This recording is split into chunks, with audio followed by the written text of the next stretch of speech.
귀로 여는 세상, 영심이의 책방에 오신 여러분 환영합니다.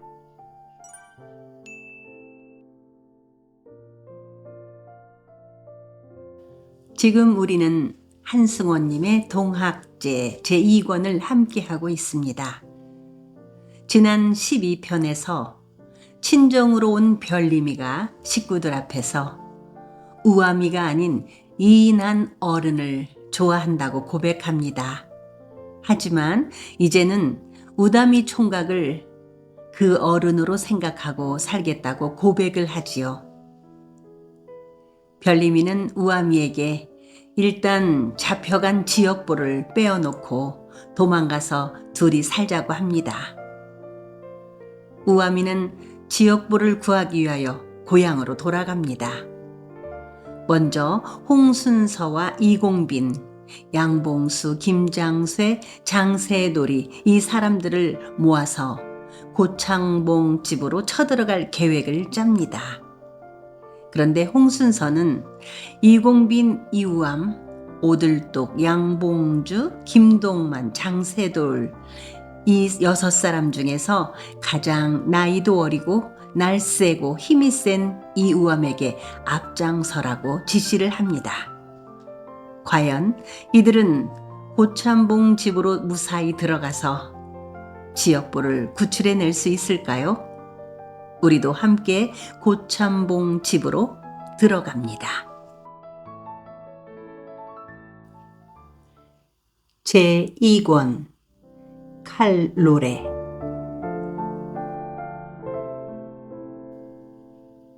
이우암과 김동만은 별채와 사랑채 사이의 어둠 속으로 스며들었다. 이우암은 대문간채 쪽에 있는 곡간채 문 앞을 살폈다. 종 한두 놈이 곡간 문 앞을 지키고 있지 않을까. 다행히도 인기척이 없었다. 뗄나무 더미의 불길이 치솟았다. 동시에 담 너머에 숨어있는 횃불잡이 도인들이 일시에 소리를 질렀다. 집안의 도인들도 외쳐댔다. 불이여! 별채에 불이 났다! 불이야! 별채에 불이 났다! 별채의 안방문이 벼락같이 열렸다.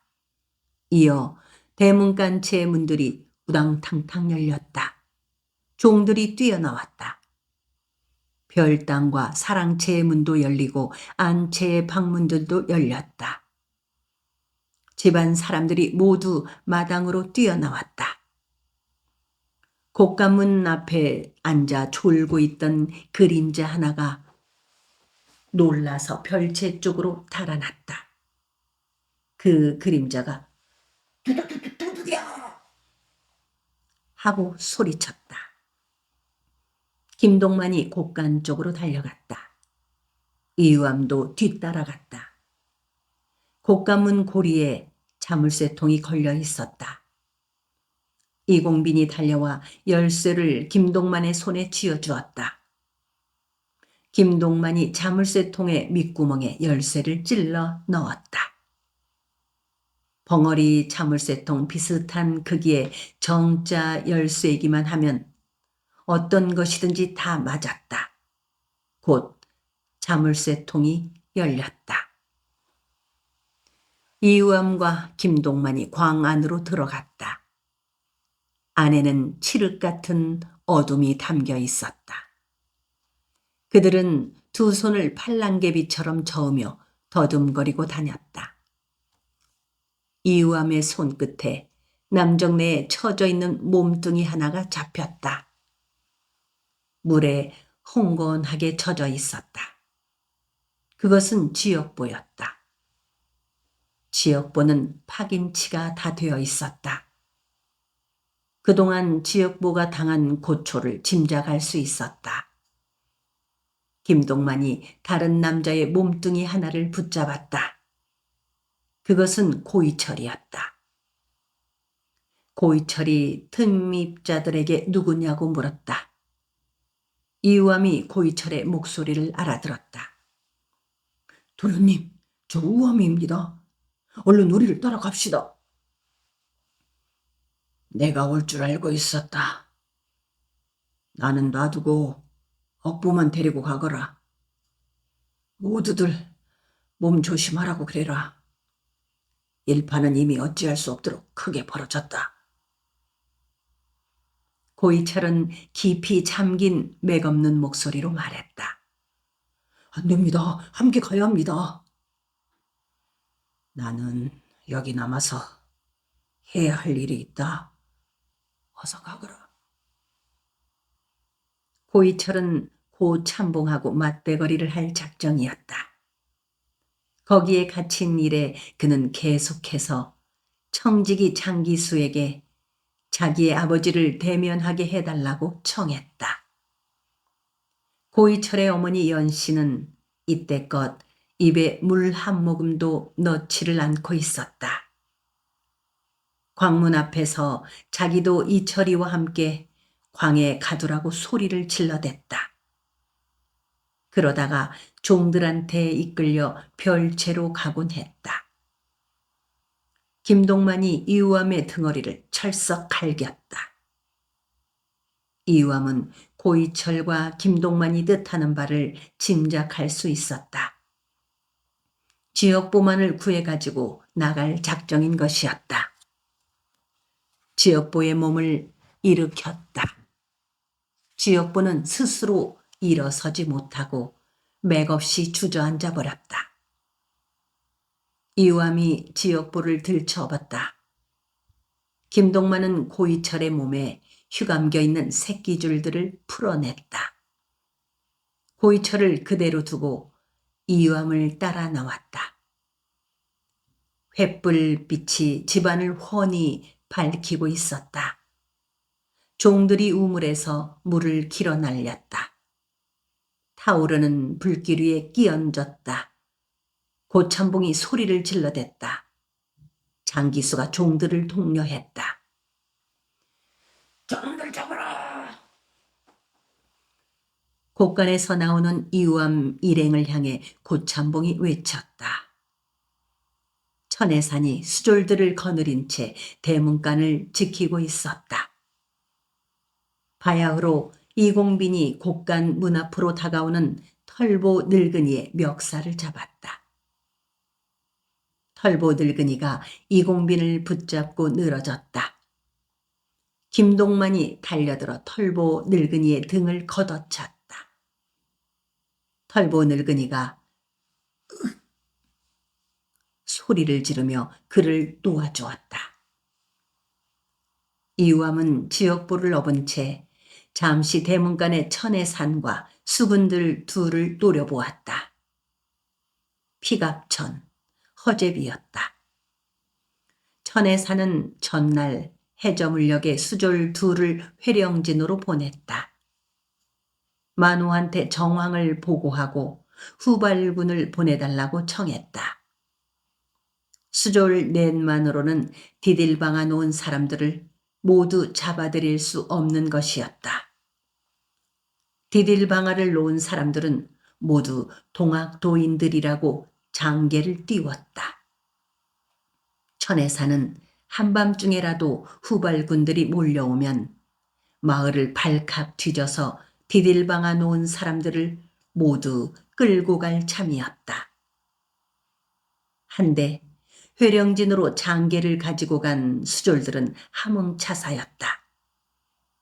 죄를 넘어가다가 혹시 동학도인들한테 붙잡힌 것이나 아닐까. 천혜사는 겁이 터럭 났다. 시방 야습을 하고 있는 이놈들은 도둑골에 출입하곤 한다는 그 도깨비 같은 해적들인지도 모른다 싶었다.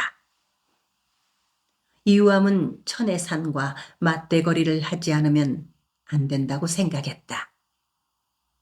천혜산은 칼을 빼들고 있었다. 수졸들 둘은 창을 겨누고 있었다.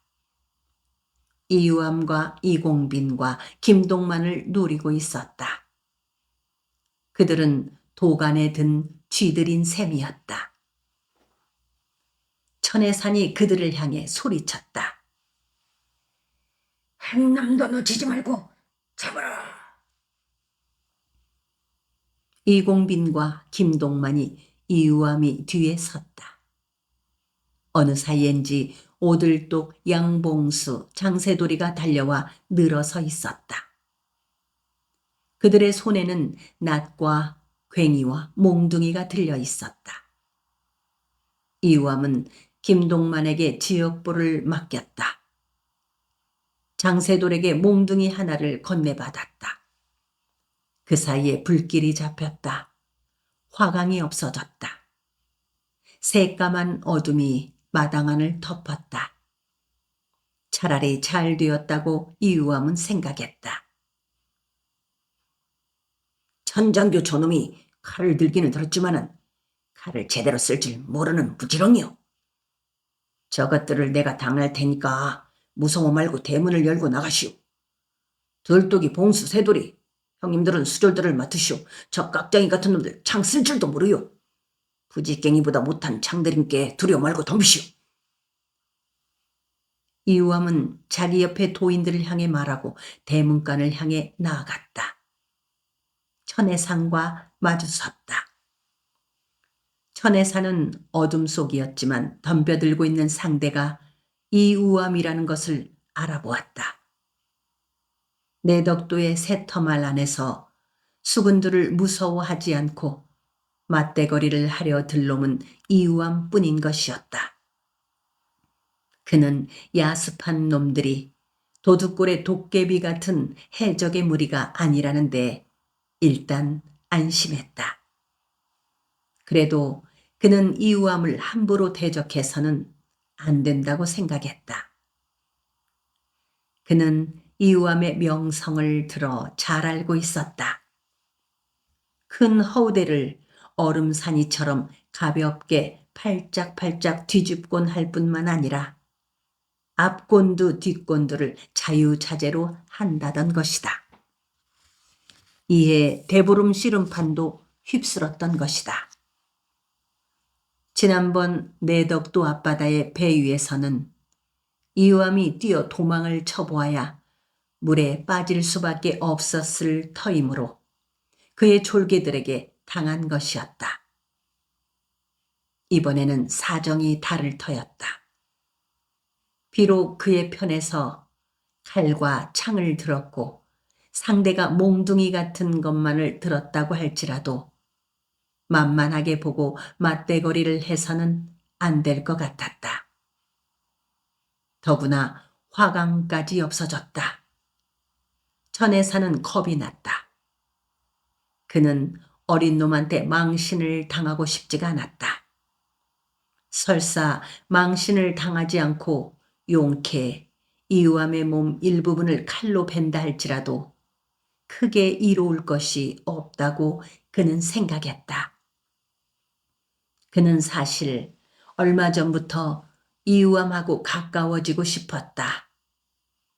이우암이라는 사람은 그에게 아부 아첨을 잘하고 늘 고기를 가져다가 바치곤 하는 바우하고 전혀 다른 부피와 무게로 느껴졌다. 좌우간 다급해진 쥐를 함부로 다룰 일이 아니었다. 다급한 쥐는 고양이를 무는 법이다. 쥐를 쫓을 때는 길을 터놓고 몰아야 하는 것이다. 힘에 버거운 큰 쥐는 놓치는 채하고 보내주어야 한다. 만만한 생쥐들만 잡아야 한다. 천혜사는 장교인 그를 믿고 겁없이 도인들을 쫓아가려 하는 허재비와 피갑천을 향해 소리쳤다. 함부로 나가지 말고 나를 따르라. 수졸들 둘이 멈칫하더니 재빨리 천혜산에게로 뒷걸음질을 쳐왔다. 천혜산은 일부러 대문간을 이유암하게 내주었다. 천천히 사랑채 쪽으로 뒷걸음질을 쳤다. 이유암은 대문간을 재빨리 차지했다. 이공빈이 달려가서 대문의 빗장을 뺐다. 천혜산의 등 뒤에서 고참봉이 호령을 했다. 겁먹은 소리였다. 불을 다 끈 종들이 대문간으로 몰려들었다. 종 한 놈이 초롱을 밝히고 있었다. 천혜사는 이유암을 향해 으름장을 놓았다. 도망을 치면 어디로 도망을 치겠느냐? 어서 몽둥이를 놓고 그 자리에서 무릎을 꿇어라. 투항을 하면은 내 정상을 참작하여 너그러이 용서하겠노라. 이유암은 초급해하지 않았다. 대문을 등지고 서서 이공빈과 지역부를 넘은 김동만이 빠져나가기를 기다렸다. 나머지 세 도인마저 빠져나간 다음 천천히 대문간 밖으로 나갔다. 천혜사는 맨 나중에 나간 놈 하나만 잡을 참이었는데 이유암이 맨 나중에 빠져나가는 바람에 뜻을 이루지 못했다. 너희놈들 거기 서 있지 못하겠느냐? 천혜사는 수졸들 둘과 함께 몇 걸음 뒤쫓아 나가는 채 하면서 으름장을 놓았다. 그의 등 뒤에서 고참봉이 종들을 향해 부들부들 떨며 호령을 했다. 어서 뒤쫓아가자 좀 못 들어오냐? 한 놈도 놓치지 말고 싹 잡아들여라. 놓치면 내 놈들 손에 정을 지질 것이니라. 수계는 홍순서 이공빈이라는 놈들이다. 당장 저놈들 집으로 쫓아가서 잡아오너라. 장기수가 종들을 이끌고 골목길로 달려 나갔다. 외나무 다리. 이유암은 지역보를 들쳐업고 비탈진 차들악기를 치올라 갔다. 날이 새기 전에 제를 넘고 나루를 건너야 하는 것이다. 날이 밝으면 천혜산이 뒤쫓아올 것이다. 나루터에는 수군들이 깔릴 것이다. 그의 형 바우의 통기에 따라 역졸들이 몰려올지도 모른다. 김동만과 이공빈이 이유암과 함께 가고 있었다. 이공빈은 김동만과 이유암이 무사히 나루를 건너는 것을 보고 도둑골로 들어갈 터였다. 등에 업힌 지역보는 간헐적으로 신음을 토해냈다. 이를 갈면서 무슨 말인가를 계속 짓거려댔다. 그 중에서 어떤 말들은 알아들을 수 있었다. 누가 내 놈 보고 나를 구해내라고 그랬어. 여기 그냥 두고 가거라. 나야 죽든지 살든지 내버려 두란 말이여. 이 천벌을 받을 놈아. 지옥에도 못 갈 이 육실을 할 놈아. 지역보는 자기를 업고 가는 이유암을 증오하고 저주했다. 내가 쉽게 죽을 것 같으냐? 죽더라도 내 놈하고 그 벼락 맞을 년을 딱딱 갈아먹고 난 다음에 죽을 것이다. 이유암은 눈앞이 아득해졌다. 이 멍청한 놈아 하고 스스로를 추궁했다. 지역보를 구림까지 업고 가서 어쩌자는 것이냐. 별님이는 이 지경이 되어 있는 지역보를 버리고 나를 따라 나설 것 같으냐. 젠장 맞을. 하고 이유암은 투덜거렸다. 속에서 울분이 끓었다. 천혜산하고 한번 맞붙어야 하는 것을 그랬다. 칼을 든 그 천장교의 정수리를 몽둥이로 박살을 내놓을 것을 그랬다. 등에 업은 지역보가 1000근이라도 되는 것처럼 무거웠다. 그 지역보를 비탈길 너머의 낭떠러지 아래로 내던져버리고 싶었다. 이공빈과 김동만이만 옆에 없으면 좋겠다 싶었다. 이 사람들 둘이가 지역보를 나 혼자한테 맡기지 않은 것은 내가 중도의 지역보를 죽여 없앨지도 모른다는 생각에서 그런 것이다. 뒤를 따르는 이공빈과 김동민에게서 찬바람이 날아오는 듯 싶었다. 천혜산이 가증스러웠다. 천혜산이 붙잡으려고만 했다면 우리들 중에 만만하다 싶은 몇 사람을 붙잡을 수도 있었을 것이다. 김동만이나 이공빈 중 누군가 하나는 그들에게 붙잡혀야 하는 것이다. 이공빈이 붙잡혔어야 하는 것이다. 그는 이공빈을 증오했다. 한데 천혜산이 왜 길을 터주었을까? 바보 멍청이 같은 놈. 그는 천혜산을 욕했다. 얼마나 많이 두들겨 맞았는가? 이공빈이 이우암의 등에 업힌 지역보에게 물었다.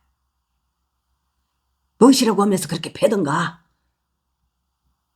김동만도 물었다. 지역보는 그 물음에는 대꾸도 하지 않았다. 앓으면서 투정을 하듯이 말을 뱉었다. 여기 그냥 놔두시오. 어째서 우암이 이 죽일 자식 보고 나를 이렇게 데리고 가라고 시방이러시오. 이놈부터 쳐 죽이시오. 내가 그 광안에서 고창봉 종놈들한테 당하면서 뭔 생각을 했는지 아시오? 밖에 나가기만 하면은 우암이 이 자식부터 찢어 죽이겠다고 일을 갈았소. 시방 자네 뭔 소리를 하고 있는 것이오? 자네 시방 여자 한 사람 때문에 일을 갈고만 있어야 할 땐가? 우암이가 자네를 진정으로 미워한다면 죽음을 무릅쓰고 이렇게 자네를 그 죽을 자리에서 구해내는 일을 앞장섰겠는가? 이공빈이 지역보를 꾸짖었다. 속모르는 소리 하지 마시오. 바우하고 우암이하고는 내 원수요. 두 형제가 다 나를 못 잡아먹어서 환장을 하는 놈들이요. 지역보는 앓으면서 안간 힘을 썼다. 그래, 나는 내 놈을 못 잡아먹어서 환장을 하는 놈이다. 하고 이우암의 내부에 들어있는 악귀가 소리쳤다. 지금이라도 혀를 물어 끊고 죽어라. 내 놈이 죽어야 별림이는 편안한 마음으로 나를 따라 살게 될 것이다. 별림이와 나는 운명적으로 짝을 이루어 살도록 점지된 사람들이다. 너는 우리가 짝지어 사는데 방해물일 뿐이다. 이우암은 엉덩이 쪽으로 흘러내리는 지역보의 몸을 힘껏 추스러 올리면서 안간힘을 썼다. 그렇게 생각을 하면 안 되네. 바우는 고참봉 밑에 붙어서 살고 있지만은 우암이야 오래전부터 우리 편 아닌가?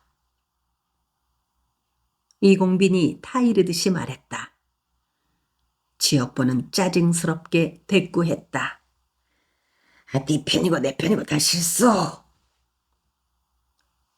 지역보는 절망적으로 말을 하고 있었다. 조금만 참소. 자네가 시방 너무 고통스러워서 그러네. 이공빈이 지역보를 위로하려 들었다. 숲속에서 호랑짓바귀가 울고 있었다. 시꺼먼 숲 위에 얽힌 별들이 수런거렸다.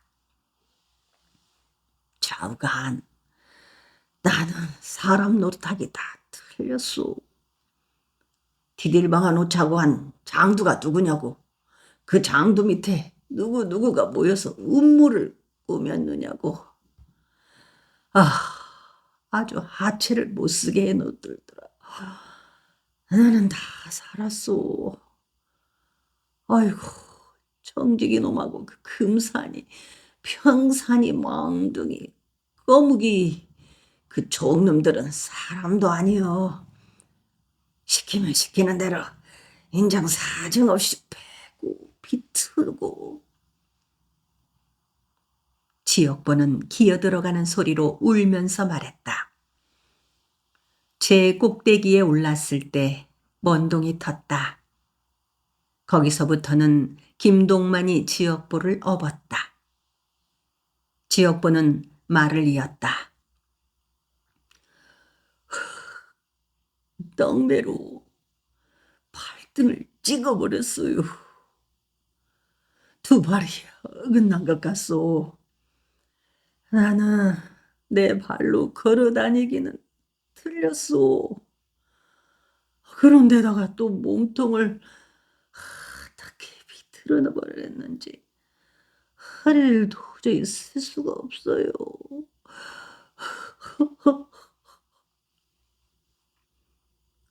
이공빈이 울분어린 소리로 말했다. 그런 이 부두한 놈들을 어떻게 정치해야 할꼬? 참고 기다리소. 자네 처가에 가서 얼마 동안 조리를 하면 다 좋아질 것이니. 김동만이 그를 달랬다. 그들을 뒤따라가는 이우암은 속으로 얼씨구나 하고 소리쳤다. 앞으로 지역보가 사람 구실을 할 수 없게 된다면 좋겠다고 그는 생각했다. 그래야 별림이와 자기가 어디론가 나가 살아도 뒤쫓아오지를 못할 터였다. 그는 그런 생각을 하고 있는 스스로를 꾸짖었다. 얼마 동안 침묵이 흘렀다. 다시 얼마쯤 가다가 이우암이 지역보를 업었을 때 이공빈이 우암이는 억보한테 사죄를 해라. 그리고 구림에 가 있는 억보 각시에 대해서는 일찌감치 깨끗이 잊고 나룻머리 그 꼬실이나 데려다가 살아라. 그것이 너도 사는 길이고 억보도 사는 길이다. 안 그러면 너희들 네 사람이 다 망하고 네 사람이 다 죽는다. 하고 말했다. 아니요. 이우암의 등에 얽힌 지역보가 안간힘과 신음을 섞어 말했다. 저 연놈들 보고 마음대로 하라고 다들 참이요. 그랬다가 나 몸이 웬만큼 좋아지면 칼로 콱콱 쪄놓을 것이오. 지역부의 말에 아무도 대꾸를 하지 않았다. 그를 업은 이우암은 속으로 비웃었다. 뭐냐, 해볼 대로 해보자. 그들이 나루터에 이르렀을 때 바야흐로 병선 한 척과 나룻배가 건너오고 있었다. 두 척의 배에는 수졸들이 가득 타고 있었다. 저것들은 틀림없이 나룻머리를 봉쇄할 것이다. 이우암 일행은 일단 숲속으로 몸을 숨겼다. 주막에 은신해 있을 수도 없고 나룻배를 이용해서 건널 수도 없게 되었다. 날이 밝기 전에 얼른 다른 배 한 척을 구해오지 않으면 안 되었다. 어디서 구해올 것인가? 뾰족한 수가 없었다. 셋은 먼 동빛이 휘둘고 있는 회령진을 멀거니 건너다보고 있기만 했다. 지역부는 계속해서 투정을 부리듯이 앙알거렸다. 나 이제는 하늘님 안 모실 것이요. 나도 고참봉한테 빌붙고 만우한테 빌붙을 것이오. 이우암이 기막힌 수 하나를 생각해냈다. 병선을 조선하는 곳으로 가면 될 듯 싶었다. 거기에서 진수를 앞두고 있는 배를 내서 타고 건너든지 화염꾼이나 목수일하는 수군들의 거룻배 한 척을 몰래 타고 건너가면 되는 것이다. 그곳에도 수군 몇이 있을 테지만 그들은 전혀 무방비 상태에 있을 것이다. 깊은 잠에 떨어져 있을지도 모른다. 거기 있는 수군들은 여느 무지렁이나 개투성이들과 다름없는 이들 뿐일 것이다. 이우암이 속삭이듯이 이공빈에게 말했다. 우리 조선청으로 갑시다. 병선과 나룻배에서 수군들이 내렸다. 장교 하나는 수졸 둘을 주막집 앞에 배치해 두었다. 나머지 30여 군사를 이끌고 숲길로 들어섰다. 병선과 나룻배는 다시 회령진 쪽으로 건너갔다. 저것들이 저렇게 몰려가서 어쩔 참일까? 이공빈이 중얼거렸다. 내 덕도 안에는 사람 종자도 안 남게 생겼네. 김동만이 불안스러워했다. 이우암은 어머니와 이삐와 달섬이와 순한예를 떠올렸다. 군졸들이 몰려들어 그들을 짓밟고 움막에 불을 지르는 모습들이 눈앞에 그려졌다. 화염 속에서 허우적거리는 어머니의 얼굴이 보이는 듯 싶었다. 이우암은 부옇게 얼굴을 드러내는 천관산을 보았다. 김동만이 투덜거렸다. 아이, 빌어먹을 놈의 세상. 하늘하고 땅하고 딱 붙어가지고 들들 맷돌질을 해버렸으면 좋겠어. 자네가 말한 들들 맷돌질해버리고 난 세상, 바로 그것이 개벽세상이라는 것이네. 그때는 못된 양반놈들이 싹 없어지고 사람다운 양반들하고 우리 마음씨 고운 상놈들하고만 남을 것이네. 이공빈이 의문처럼 소리로 말했다. 병선 조선청은 덕산뜸 모퉁이에 있었다. 조선청은 화염청을 지나서 가야 했다. 화염청에도 수졸들은 있었다. 그들은 수자리를 살기 위하여 온 산중 사람들이었다. 대개가 숯을 굽던 사람들이라고 했다. 그들은 소금을 굽기 위하여 태어난 사람들 같이 도망을 갈 줄도 모르고 말없이 소금만 굽고 있었다. 때문에 창이나 칼을 쓸 줄 모르게 마련이다. 소금은 조선청에서 나오는 화목들을 가지고 구워내는 것이므로 조선청 옆에 붙어 있었다. 모래 언덕에 화염의 검은 가마솥들이 늘어앉아 있고 그 앞에는 장작더미와 마른 소나무 가지 더미들이 산처럼 쌓여 있었다. 소금 창고들이 거대한 초분들처럼 줄지어 있었다. 소나무 아래에 화염꾼과 목수일하는 수군들이 군막이 있었다. 말이 좋아 군막이지 사실은 여느 허름한 여염집이나 한 가지였다. 이우와 밀행은 고양이들 같이 걸었다. 소금 창고지기 수졸들이 깨면은 조선청 쪽에 접근해보지도 못하고 산통이 깨지고 말 터였다. 수직하는 수졸들은 화염꾼들과는 달랐다. 그들은 화염꾼과 조선청 목수일을 하는 수군들이 도망가지 못하게 파수를 보는 것이었다. 그들은 만호에 충직하고 날랜 개들이었다. 덕산뜸의 개들이 짖었다. 김동만이 지역보를 업었다. 이우암은 움막 옆으로 다가갔다.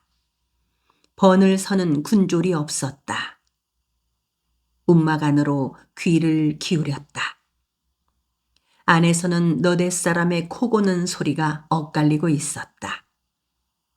나룻머리 주막집딸 꼬시리의 홀례 잔치술을 얻어다가 마시고 늘어져 자는 것일 터이다. 그렇다면 조선청의 수군들도 이렇듯 취해 코를 베어가도 모르게 깊이 잠들어 있을 것이다.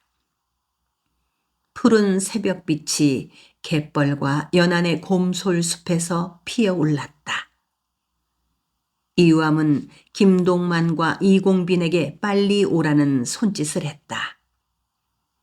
산모퉁이를 돌았다. 거기서부터는 조선청이었다. 조선청 앞의 모래 언덕에는 드높게 쳐놓은 지불타리들이 있었다. 그것들은 길다랗게 직사형을 이루고 있었다. 제작 중인 병선을 외부에 드러나지 않도록 쳐놓은 것이었다. 그와 같은 것들이 여남은 개나 설치되어 있었다. 수군들의 막사 세 채가 동편 언덕 아래에 줄지어 있었다. 초가로 지붕을 이은 움막들이었다. 그것들은 거대한 지불타리들에 비하여 왜소하고 초라했다. 지불타리가 막 시작되는 연안 첫 비두에서 수군들의 막사가 있는 연안의 끝에 이르는 모래톱에는 거대한 원목들이 즐비했다. 그 원목들은 뗏목으로 엮여 있었다. 천관산 밑에서 그렇게 엮어 끌어온 것이었다. 그 위쪽 언덕에는 세로로 절단해 놓은 널판지들이 널려 있었다. 햇볕에 말리는 것이었다. 바야흐로 밀물이 들어오고 있었다. 갯벌밭에 차오르는 바닷물에는 흰 거품들이 떠 있었다. 푸른 개웅에 소맹선 한 척이 떠 있었다. 그 옆에 거룻배 두 척이 있었다.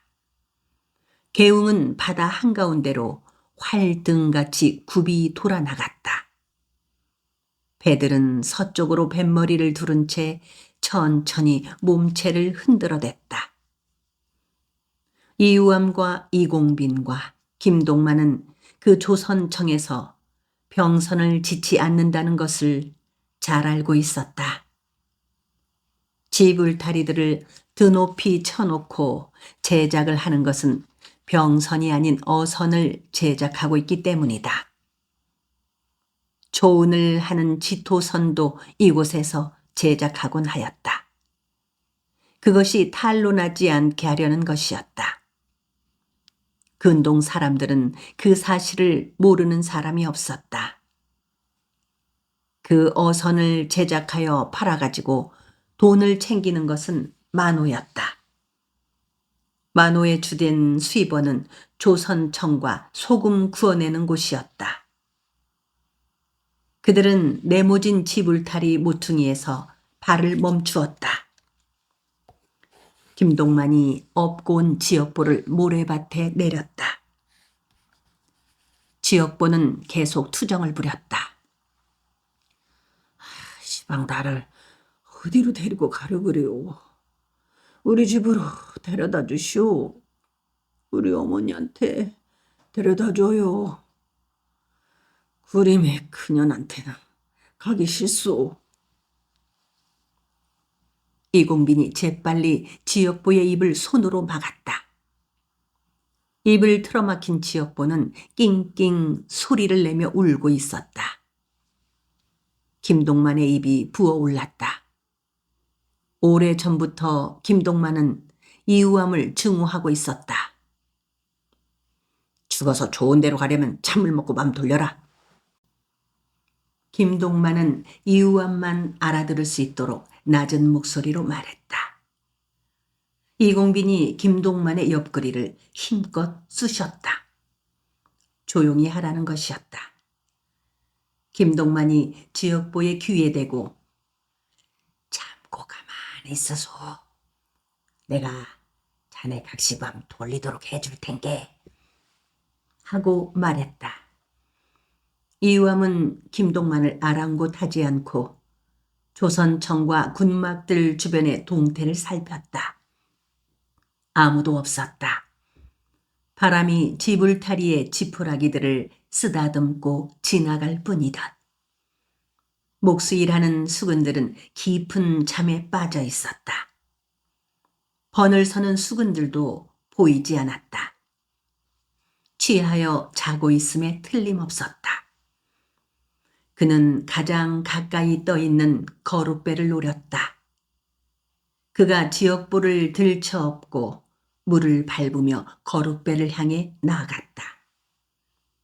정강이가 잠기고 허리가 잠겼다. 김동만이 뒤를 따랐다. 이공비는 조선청의 지불타리 옆에 남았다. 그가 지역보를 뱃전 안에 내려놓고 올라탔다. 뒤따라 오른 김동만이 이물로 가서 닷을 캐 얹었다. 이우암이 노를 걸어 저었다. 김동만은 삿대를 들고 짚었다. 그때 언덕 밑에 군막에서 수군 하나가 뛰어나왔다. 작다알막한 수군이었다. 어느 놈이냐? 거기서 좀 못하겠느냐? 다른 수군이 뒤따라 나오면서 고함을 쳤다. 그 수군은 키가 후리후리했다. 배 못 돌리겠느냐? 키 작달막한 수군이 조선청의 군막과 화염청 쪽을 향해 소리를 질렀다. 도둑이다! 저 도둑놈을 잡아라! 키 큰 수군은 두 손바닥을 입에다가 나발처럼 붙이고 회령지를 향해 소리쳤다. 배 타고 도망간다! 마장굴 쪽으로 도망간다! 동학배들이다! 이우함 일행이 탄 배는 바다 한가운데로 나아갔다. 파도가 굵었다. 이우함은 조급했다. 만일 마장골 쪽으로 수군들이 쫓아 나온다면 큰일이었다. 이우함은 노가 휘도록 힘껏 저었다. 배가 기우뚱거리면서 이물로 파도를 깨부었다. 천관산 머리가 치잣빛으로 물들었다. 이공빈이 조선청을 벗어나 숲길로 들어서고 있었다. 수군들 둘이 이공빈을 발견했다. 저놈 잡아라! 수군들은 이공빈을 향해 이렇게 소리치면서도 조선청 앞에 거룻배로 달려갔다. 이우암의 배를 추격하려는 것이었다. 그래, 쫓아올 때면 얼마든지 와봐라. 요즘 해령진 앞바다 고기들이 배를 많이 골고 있단다. 이 물고기를 뱃속에다가 장사를 치러주마. 김동만이 뒤를 돌아보면서 빈정거렸다. 지역보는 뱃바닥에 번듯이 누운 채 노를 젓고 있는 이우암을 쳐다보았다. 이놈아, 너 나를 못하게 그리로 싣고 가냐? 나 좋아져서 일어나기만 하면은 너를 칼로 콱콱 쪼아 죽일 것이다. 나 그 광에 갇혀 있으면서 내내 너 죽일 궁리만 했더니라. 이우암은 지역부의 일그러진 얼굴을 내려다보았다. 얼쭉얼쭉한 지역부의 얼굴은 험상궂었다. 살결이 푸르렀다. 악과 독이 스며있는 듯 싶었다. 지역부를 아랑곳할 처지가 아니었다. 마장골에 군막을 노려보았다. 그는 뱃머리를 회령진 서북쪽 마장골 연안에다가 대지 않으면 안 되었다. 그 연안 안쪽에는 널찍한 말 우리가 있었다. 제주에서 실어온 말들을 하루나 이틀쯤 몰아넣어 두기도 하는 곳이었다. 그 말 우리 옆에 그것을 지키는 수군의 군막이 있었다. 군막 옆에 만호의 호말 2마리를 넣어 키우는 마국간도 있었다. 군막에는 수군들 서너시 있을 터였다. 만일 그 수군들이 이쪽의 외침 소리를 듣고 달려나오면 그야말로 큰일이었다. 김동만이 뱃머리 댈 곳을 가늠해 보면서 투덜거렸다. 아이, 세상에. 어떻게 친형이나 다름없이 살아온 사람의 각시를 그렇게 할 수가 있단 말이냐. 너 그것 어디서 배워먹은 호루자식 버릇이냐? 세터 말이나 되니까 그런 너를 가만두고 있는 것이여. 우리 큰 동네 같아서 봐라. 너는 벌써 덕성마리를 몇 번 당하고 뼈다귀도 추리지 못했을 것이다, 이 자식아. 좋게 마음껏 저먹어라. 혹시 별님이 그 옆에 내가 너를 홀리더라도 싹 돌아서거라. 안 돌아서고 기어이 그 사람하고 붙어서 그 지랄을 치면은 너 내 손판에 죽어도 좋을 것이다.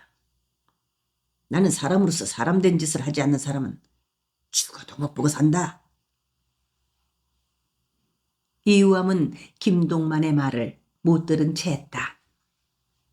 지역보가 이를 갈면서 울음 섞인 소리로 말했다. 가만 놔두소. 가만 놔둬. 내가 다 알아서 할 것이오.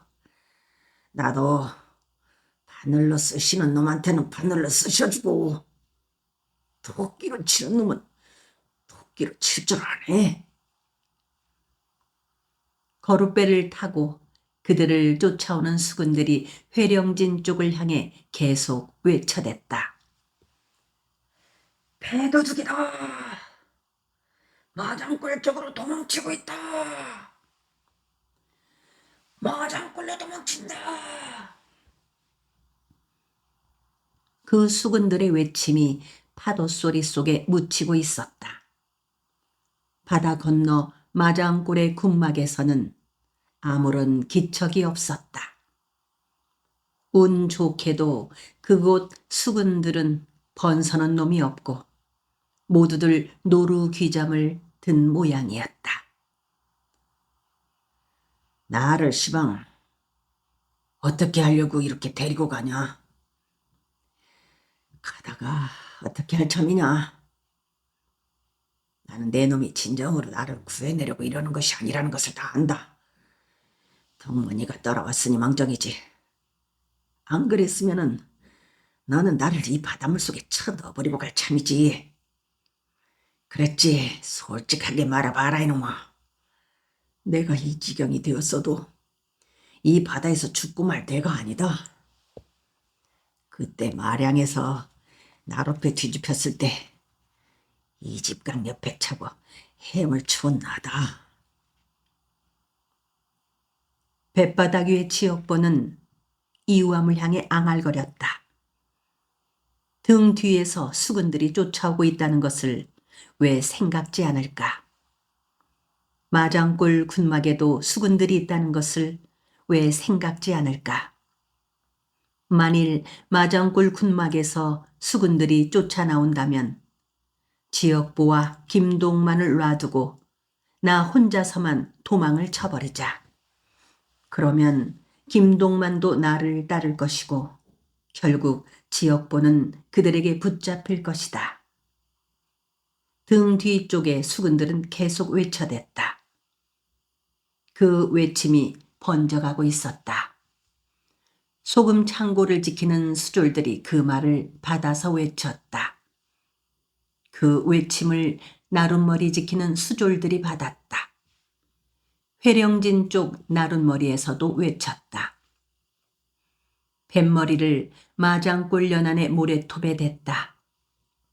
김동만이 이우함에게 지역보를 업으라고 했다. 빌어먹을 하고 이우함은 투덜거렸다. 마장골 군막의 숙은 놈들은 대관절 무얼 하고 자빠져 있단 말인가. 불행하게도 그들은 끝내 달려나오지 않았다. 젠장치. 내가 지역보를 구림까지 업고 가서 무얼 할까? 별님이의 마음만 굳어지게 할 것 아닌가. 제발 마장골의 수졸들이 튀어나왔으면 좋겠다. 나를 죽이겠다는 놈을 업고 갈 것이 무엇인가. 이우함은 물로 내려섰다. 뱃전에 엉덩이를 붙이고 지역보에게 등을 내밀었다. 지역보가 그의 등에 엎였다. 무게 때문에 한쪽 발이 모래 속으로 묻혔다. 그가 비틀거렸다. 김동만이 그를 부축했다. 김동만은 그를 앞장서서 달리면서 마장골의 군막과 회령진 쪽을 살폈다.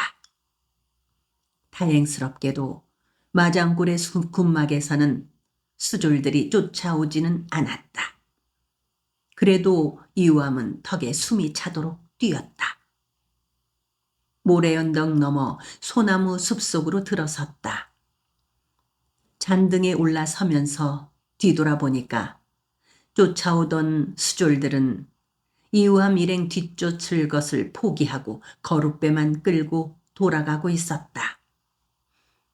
김동만이 잠시 쉬어가자고 말했다. 이우암이 지역보를 내려놓았다. 지역보가 풀밭에 드러누우면서도 또 이우암에게 저주의 말을 퍼부었다.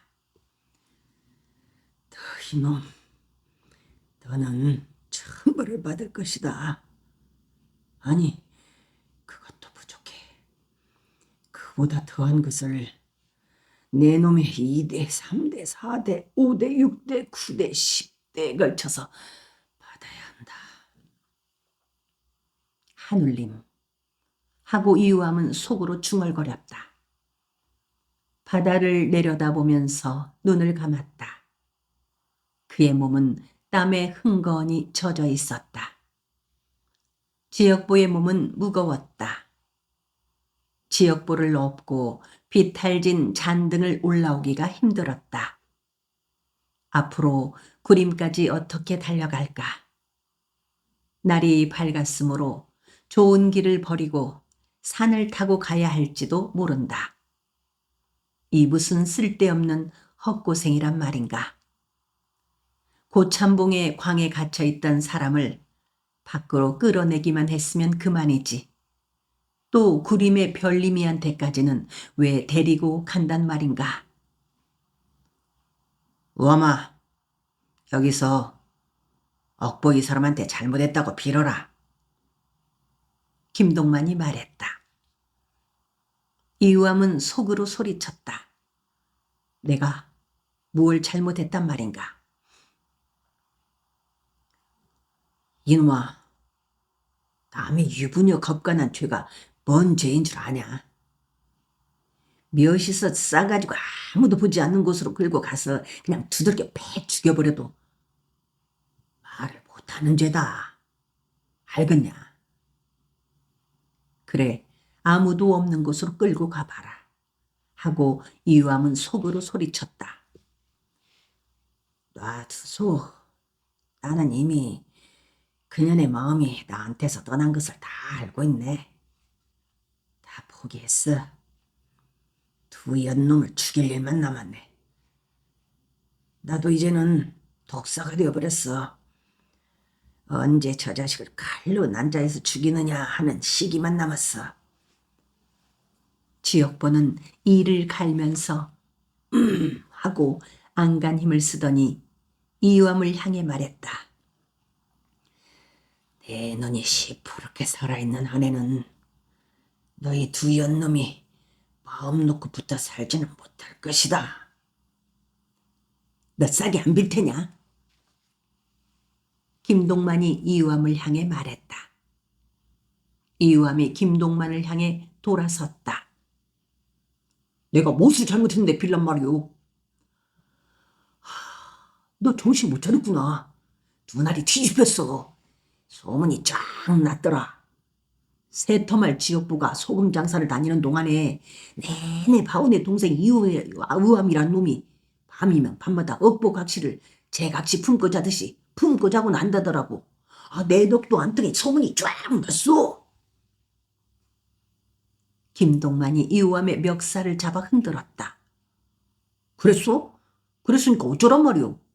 당신이 무엇인데 나서서 이 야단이오? 그것은 우리 세 사람이 알아서 처리할 문제니까 상관하지 마시오. 이우암은 악에 바친 소리를 했다. 멱살 잡은 김동만의 손을 비틀어 젖혀버렸다. 이제 모두 까발려진 사단이었다.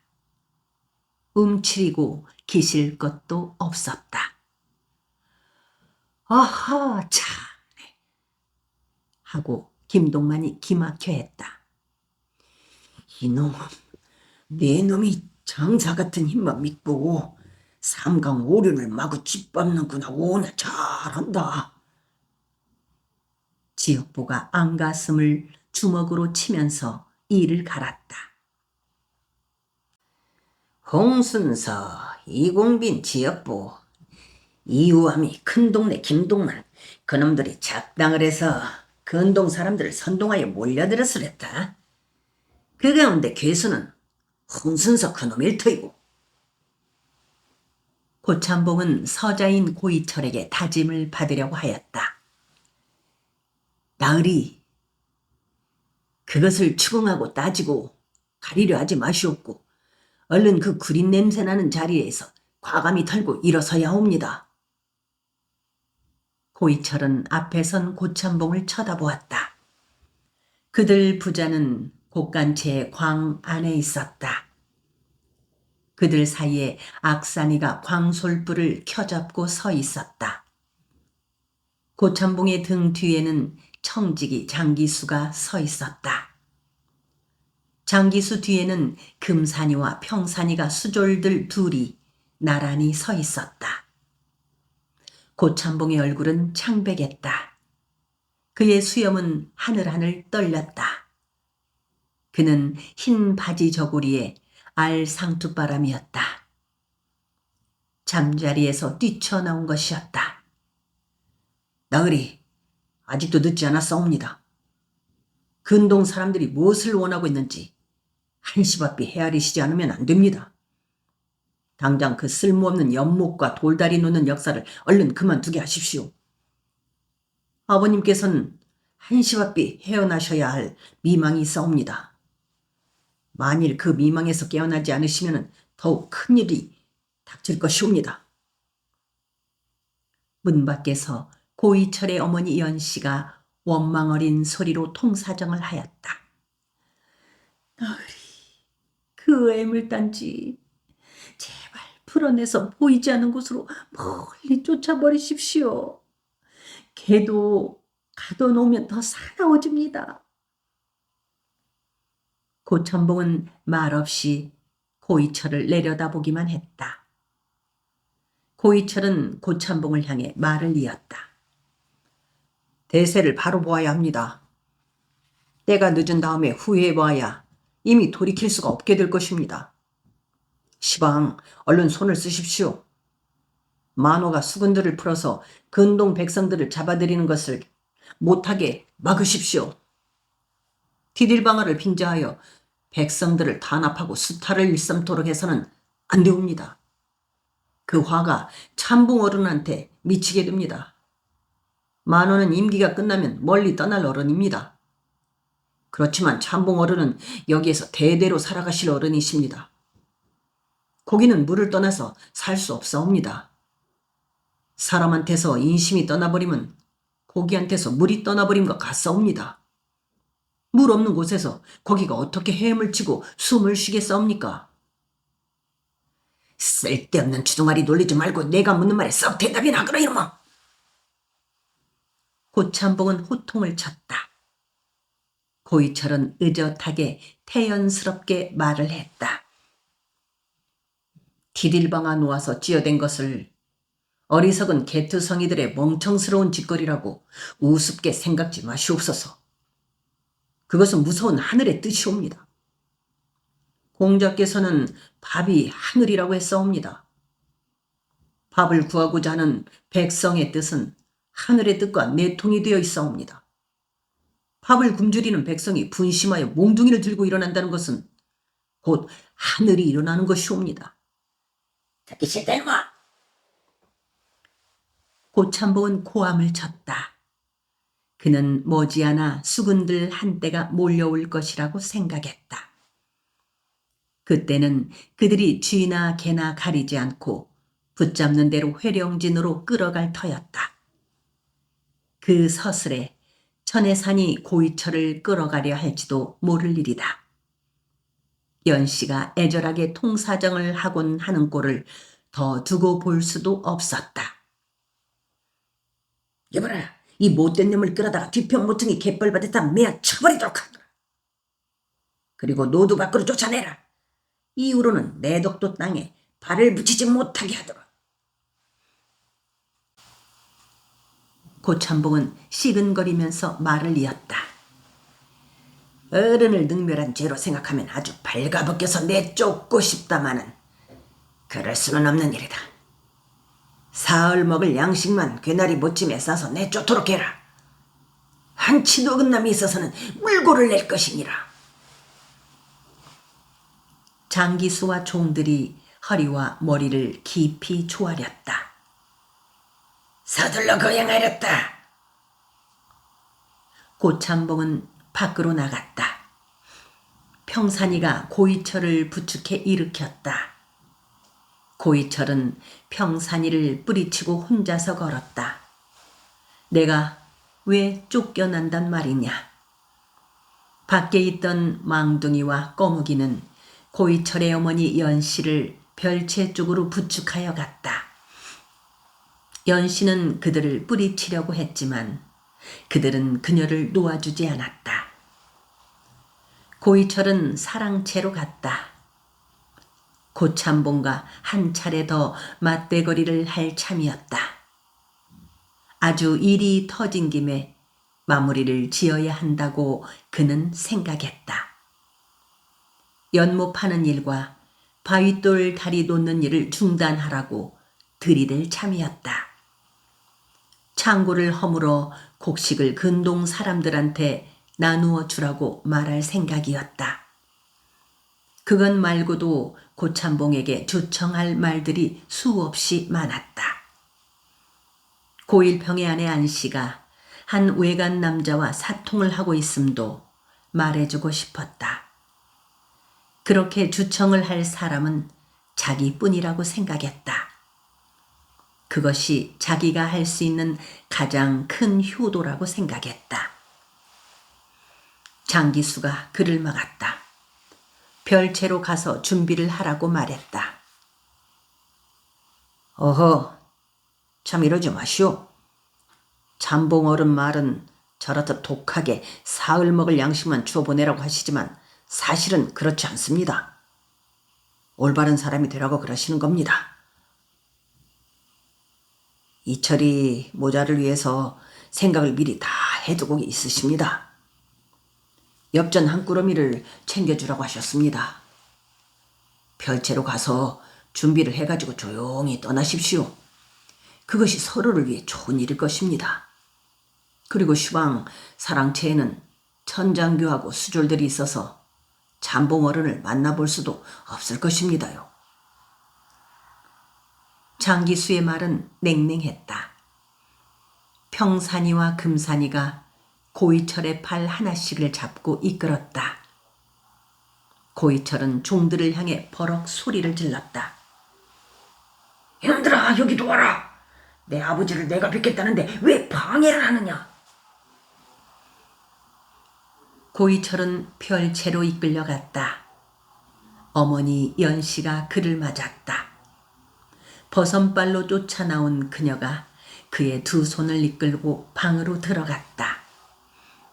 그러는 과정에서 한 여인과 눈이 마주쳤다. 처음 보는 여인이었다. 한 송이 밭꽃같이 앳되고 청초했다. 다시 한번 그녀를 보았다. 노비 공예였다. 그렇지만 예전의 노비 공예가 아니었다. 무랑나 치마에 깨끼 저고리를 입고 머리를 쪽져 올렸고 그 머리는 동백기름이 발려 번들거렸다. 그녀는 바야흐로 뒷간을 갔다가 우물에서 소세를 하고 제 방으로 들어가는 참이었다. 그를 이끌어다 준 종들은 돌아가지 않고 문 밖에서 기다리고 있었다. 고이철은 어머니 연씨가 앉히는 대로 아랫목의 꼭방석 위에 앉았다. 문 밖에서 보고 온 공예의 얼굴이 눈앞에서 지워지지 않았다. 고참봉은 가운데도 저렇게 꾸며서 어머니 연씨의 옆방에 새처럼 가두고 먹였었다. 밤이면 잠자리로 불러가곤 하기 위해서였다. 이제는 그 가운데한테 실증이 났고 그녀를 노비들의 방으로 보내고 대신 공예를 그렇게 한 것이리라. 공예를 밤이고 낮이고 씻고 꾸미고 가꾸는 것은 어머니 연시였다. 심지어는 잠자리에서 참봉 어른을 모시는 법까지도 가르치는 것이었다. 큰년이가 공예 밑으로 또 딸 하나를 키우고 덕산이의 아내 작은 년이와 장산이의 아내 잘숙이가 각각 딸 하나씩을 기르고 있었다. 큰년이의 작은 딸 부산예는 11살이고 작은 년이의 딸 꽃단이는 이제 10살이 되었다. 잘숙이의 딸 잠박예는 7살이다. 그 부산예가 15살이 되면 공예를 버릴 것이고 꽃단이가 15살이 되면 부산예를 버릴 것이다. 또 잠박예가 15살이 되면 또 그 꽃단이 대신 잠박예를 취할 것이다. 그리고 버린 노비들을 총각 종들하고 선심 쓰듯 짝을 지어줄 것이다. 어머니 연씨는 밥상부터 들어다가 놓았다. 갇힌 그는 하루 밥 한 끼씩을 겨우 먹을 수 있었을 뿐이었다. 밤에 어머니 연씨가 털보 늙은이를 꼬여서 들여주었던 것이다. 고이철은 그 밥을 먹지 않고 내내 굶음으로써 고참봉한테 복수를 하고 싶었다. 굶주린 나머지 종잇장같이 말라 쓰러져 죽고 싶었다. 그것이 멍청한 짓이라 싶었다. 고참봉한테 복수를 하려면 죽지 않아야 한다고 생각했다. 서원 출입을 한다고 고참봉을 속이고 기방 출입이나 일삼는 고일평과 청지기 장기수한테 보복을 하기 위해서도 건강을 잃지 않아야 한다고 생각했다. 자기가 건강하게 살아남아야만 고일평의 아내가 외간 남자와 사통한 사실을 만천하에 드러낼 수 있는 것이었다. 그가 튼튼하게 살아남아야만 그들이 쫓겨나간 자리를 채울 수 있을 터였다. 그리하여 그 음식들을 들여주는 대로 지역보와 나누어서 아귀아귀 먹었다.